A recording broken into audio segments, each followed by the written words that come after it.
आज संसद के मॉनसून सत्र का अंतिम दिन था और दोनों ही सदनों की कार्यवाही शुरू होते ही विपक्षी नेताओं ने मतदाता सूची में कथित हेराफेरी के खिलाफ अपना विरोध प्रदर्शन तेज किया। सोनिया गांधी और मल्लिकार्जुन खड़गे जैसे प्रमुख इंडिया ब्लॉक नेताओं ने बिहार की मतदाता सूची में इरेगुलरिटीज के खिलाफ संसद के बाहर प्रदर्शन का नेतृत्व किया और विपक्ष ने इस मुद्दे को जोर शोर से उठाया, जिससे सत्र के आखिर दिन भी राजनीतिक हलचल बनी रही।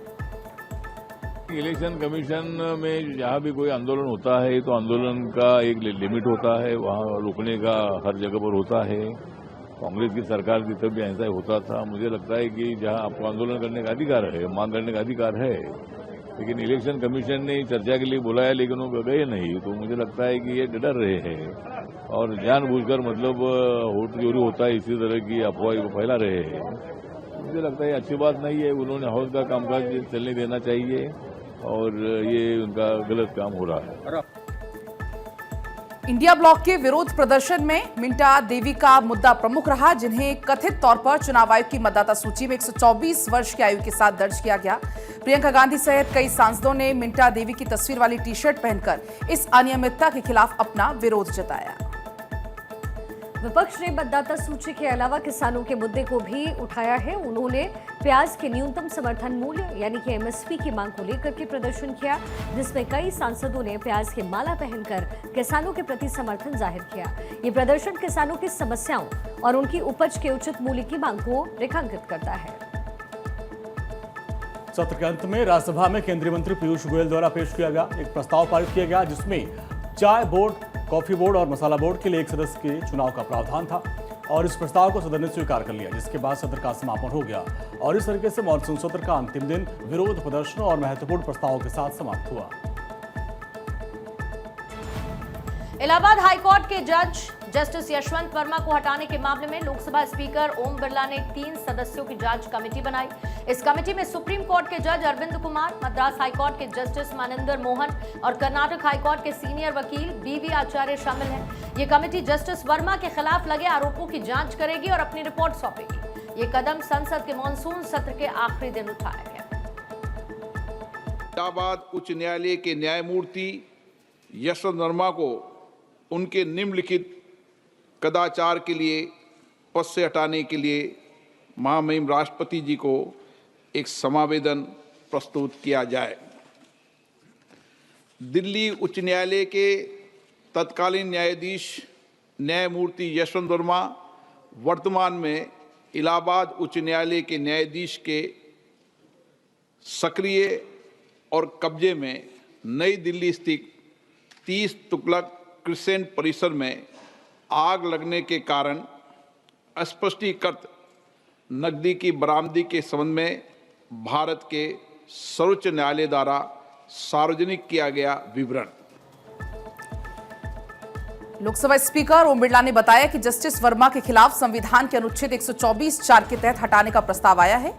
ये प्रस्ताव 146 सांसदों के समर्थन के साथ पेश किया गया, जिसमें सत्ता पक्ष और विपक्ष के दोनों के नेता शामिल हैं। बिरला ने यह भी कहा कि जस्टिस वर्मा पर कदाचार के गंभीर आरोप हैं, जो कि दिल्ली हाईकोर्ट में उनके कार्यकाल के दौरान सामने आए। इन आरोपों की गंभीरता को देखते हुए जांच जरूरी है। कांग्रेस सांसद इमरान मसूद ने जस्टिस यशवंत वर्मा के खिलाफ आरोपों की जांच के लिए गठित सदस्यीय पैनल पर यह कहा कि सब इस पर बात करेंगे और चर्चा होगी। अभी कमेटी की रिपोर्ट आने दीजिए। इम्पीचमेंट नोटिस अभी आया है, सब लोग इसके अंदर बात करेंगे, चर्चा होगी तब उसके अंदर देखेंगे। अभी तो कमेटी की रिपोर्ट आने दीजिए। अभी 3 सदस्यीय कमेटी गई है, उसकी रिपोर्ट आ जाए। लोकतंत्र का हनन हो रहा है, लोकतंत्र का हनन हो रहा है, देश के अंदर स्थिति खराब है। ने संसद में कहा कि जस्टिस वर्मा के दिल्ली स्थित सरकारी आवास पर इस साल मार्च में आग लगने की घटना के बाद जले हुए नोटों के बंडल मिले और इस घटना ने भ्रष्टाचार के गंभीर सवाल खड़े किए हैं, जिसके बाद उनका तबादला इलाहाबाद हाईकोर्ट में कर दिया गया। लोकसभा स्पीकर ने जोर देकर के कहा कि संसद को भ्रष्टाचार जैसे मुद्दे पर एकजुट होकर के सख्त संदेश देना चाहिए। जेएमएम सांसद महुआ माझी ने जस्टिस यशवंत वर्मा के खिलाफ आरोपों की जांच के लिए गठित 3 सदस्यीय पैनल पर कहा, जांच का तो हम स्वागत करते हैं, लेकिन ये ज्यादा लंबा नहीं खींचना चाहिए। जांच तो कोई भी चीज़ के लिए हो तो अच्छी बात है, लेकिन ज़्यादा लंबा नहीं खींचना चाहिए। कोई भी जांच का हम स्वागत करते हैं, लेकिन कई बार वो जांच बहुत लंबा खींच जाता है, तो जिस समय उसकी ज़रूरत है उस समय को पार कर जाता है। ये जांच कमेटी अब जस्टिस वर्मा के खिलाफ लगे आरोपों की गहराई से जांच करेगी। कमेटी की रिपोर्ट आने के बाद ही संसद में महाभियोग प्रस्ताव पर आगे की कार्रवाई की जाएगी।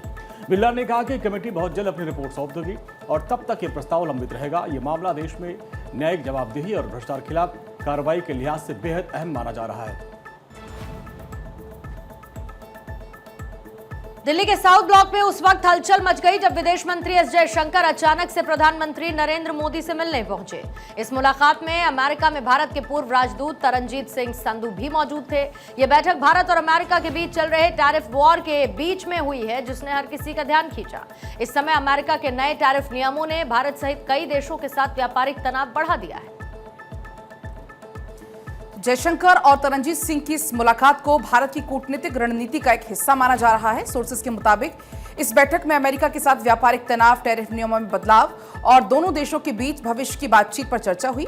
तरनजीत सिंह, जो कि 2020 से 2024 तक अमेरिका में भारत के राजदूत रहे, अपने अनुभव और अमेरिकी प्रशासन के साथ गहरे रिश्तों के लिए वो जाने जाते हैं। उनकी मौजूदगी इस बैठक को और ज्यादा अहम बनाती है।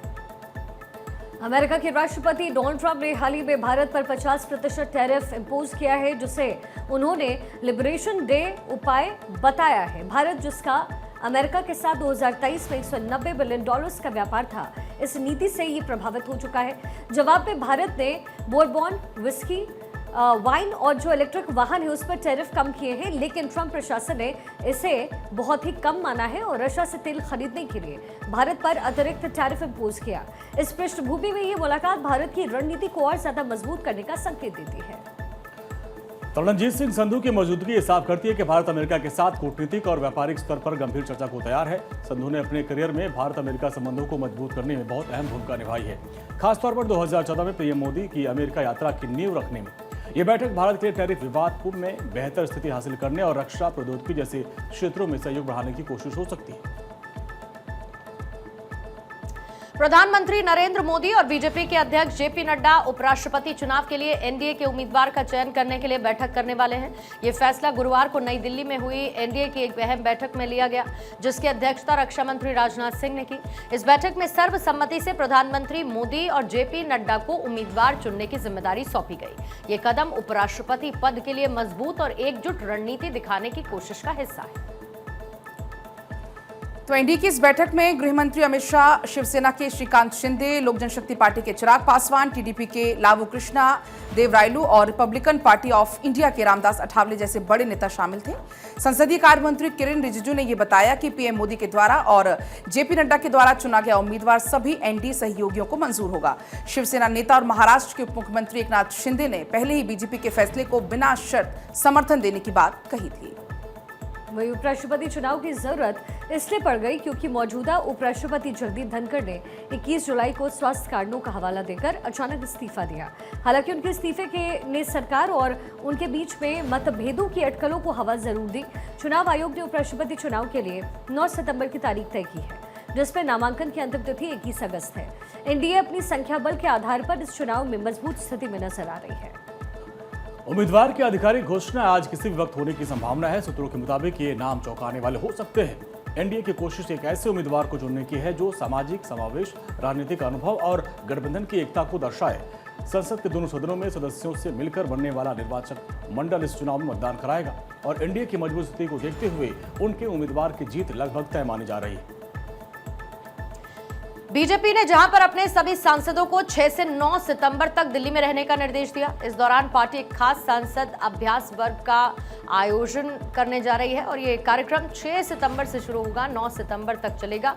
बीजेपी ने अपने सांसदों को इस कैटेगरी में शामिल होने के लिए कंपल्सरीली मौजूद रहने के लिए कह दिया, ताकि सभी एक साथ मिलकर पार्टी की रणनीति और साथ ही जिम्मेदारियों पर एक साथ चर्चा कर सकें। इस सांसद अभ्यास वर्ग का मकसद सांसदों को संसदीय कार्यवाही, नीति निर्माण और जनता के मुद्दों को बेहतर ढंग से उठाने के लिए तैयार करना है। बीजेपी के राष्ट्रीय अध्यक्ष जेपी नड्डा और अन्य वरिष्ठ नेताओं के नेतृत्व में ये कार्यक्रम का आयोजन होना है। इसमें सांसदों को सरकार की उपलब्धियों, आगामी योजनाओं और जनता के बीच में उनकी भूमिका के बारे में बताया जाएगा।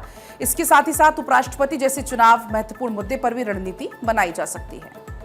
पार्टी सूत्रों के मुताबिक इस अभ्यास वर्ग में सांसदों को संगठनात्मक और राजनीतिक कौशल को निखारने का मौका मिलेगा। बीजेपी चाहती है कि उनके सांसद संसद के अंदर और बाहर दोनों जगह पर प्रभावी ढंग से अपनी बात को रख पाएं और इसके अलावा ये आयोजन सांसदों के बीच एकजुटता को बढ़ावा और गठबंधन सहयोग के साथ तालमेल बनाने का भी एक मौका देगा। खास करके हाल के राजनीतिक घटनाक्रम को देखते हुए ये वर्ग और भी अहम हो जाता है। ये निर्देश ऐसे समय आया जब एनडीए उपराष्ट्रपति चुनाव की तैयारियों में जुटा हुआ है। 9 सितंबर को होने वाले चुनाव के लिए बीजेपी अपनी पूरी ताकत झोंकना चाहती है। सांसदों की मौजूदगी सुनिश्चित करने के लिए ये अभ्यास वर्ग एक रणनीतिक कदम माना जा रहा है। बीजेपी का मानना है कि इस तरह के आयोजन से सांसदों का मनोबल बढ़ता है और वो पार्टी के लक्ष्यों को बेहतर ढंग से पूरा कर पाएंगे। दिल्ली के कॉन्स्टिट्यूशन क्लब ऑफ इंडिया के लिए जहां पर सचिव पद का चुनाव आज सुर्खियों में है, क्योंकि बीजेपी के 2 दिग्गज नेता, एक तरफ राजीव प्रताप रूडी और दूसरी तरफ संजीव बालियान, आमने सामने। ये क्लब जो कि 1947 में स्थापित हुआ, मौजूदा और पूर्व सांसदों के लिए खास मंच है, जहां पर रूडी पिछले 25 साल से इस पद पर काबिज है। सचिव पद पर उन्होंने क्लब को आधुनिक सुविधाओं से भी लैस किया, जबकि बालियान इसे और सांसद केंद्रित बनाने का वादा कर रहे हैं। इस बार का चुनाव इसीलिए भी खास है क्योंकि क्लब के इतिहास में ये केवल चौथा मौका है जब इस पद के लिए वोटिंग हो रही है।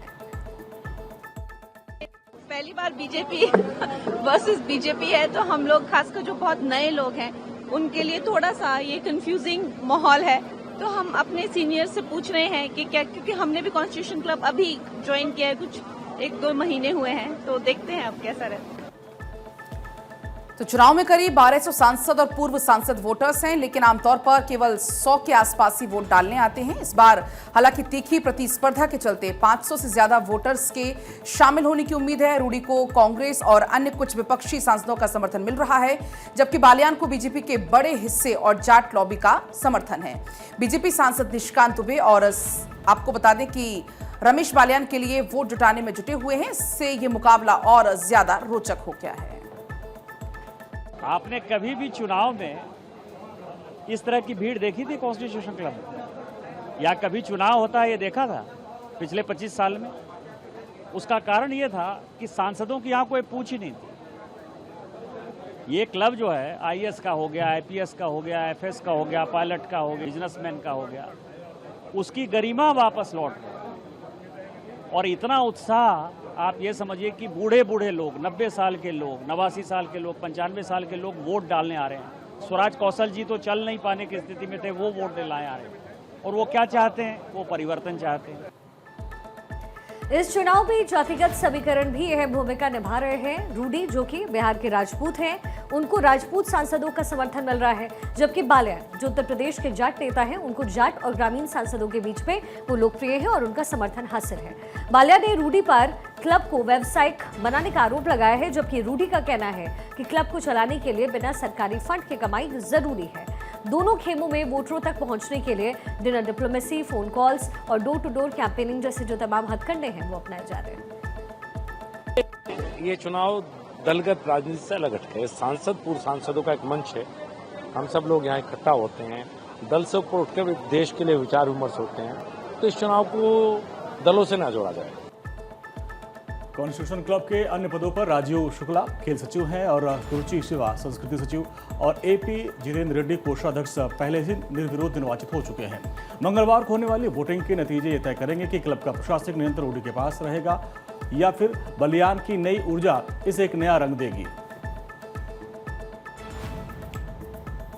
सुप्रीम कोर्ट ने एक अहम निर्देश जारी करते हुए कहा है कि कोर्ट परिसर में बचे हुए खाद्य पदार्थों को अब सिर्फ ढके हुए कूड़ेदानों में ही डाला जाए। ये कदम आवारा कुत्तों की समस्या को काबू करने और लोगों को कुत्तों के काटने की घटनाओं से बचाने के लिए उठाया गया है। और कोर्ट ने साफ कहा कि खुले में खाना फेंकने से कुत्ते प्रेमाइसेस में इकट्ठा होते हैं, जिससे खतरा भी बढ़ जाता है। इस निर्देश का पालन सुनिश्चित करने के लिए कोर्ट प्रशासन को भी सख्ती बरतने के लिए कह दिया गया है। कि हाल ही में सुप्रीम कोर्ट परिसर में आवारा कुत्तों की वजह से कई शिकायतें भी सामने आई थी। वकीलों, कर्मचारियों, आने जाने वाले लोगों को कुत्ते काटने की घटनाओं के बाद ये सवाल उठाया गया। इसके बाद कोर्ट ने इस मसले को गंभीरता से लिया। बचे हुए खाने के खुले में फेंके जाने के बाद कुत्ते खाने के तलाश में परिसर में आ जाते हैं और इससे कई सारी ऐसी घटनाएं भी सामने आई। कोर्ट ने ये माना कि सही तरीके से अगर कूड़ा प्रबंधन होता है तो समस्या का समाधान हो सकेगा और कारगर हल भी निकल सकेगा। अब इस निर्देश के तहत कोर्ट परिसर में ढक्कन वाले कूड़ेदान लगाए जाएंगे और खाने की बर्बादी को कम करने की भी जागरूकता फैलाई जाएगी। कोर्ट ने अपने कर्मचारियों और कैंटीन संचालकों को सख्त हिदायत दे दी है कि वो खाद्य पदार्थों को केवल निर्धारित कूड़ेदानों में ही डालें। साथ ही परिसर में सफाई व्यवस्था को और दुरुस्त करने के लिए ये कदम उठाए जा रहे हैं ताकि आवारा कुत्तों को खाने का लालच न रहे। यह कदम सिर्फ सुप्रीम कोर्ट परिसर को सुरक्षित बनाएगा, बल्कि सरकारी इमारतों के लिए भी एक मिसाल कायम करेगा। कोर्ट ने यह भी कहा कि अगर इन नियमों का पालन नहीं हुआ तो जिम्मेदार लोगों के खिलाफ कार्रवाई की जाएगी। इस निर्देश से न केवल जानवरों से जुड़ी घटनाओं में कमी आएगी, बल्कि परिसर की स्वच्छता और व्यवस्था बेहतर हो जाएगी। ये कदम पर्यावरण और सुरक्षा दोनों के लिहाज से काफी अहम माना जा रहा है।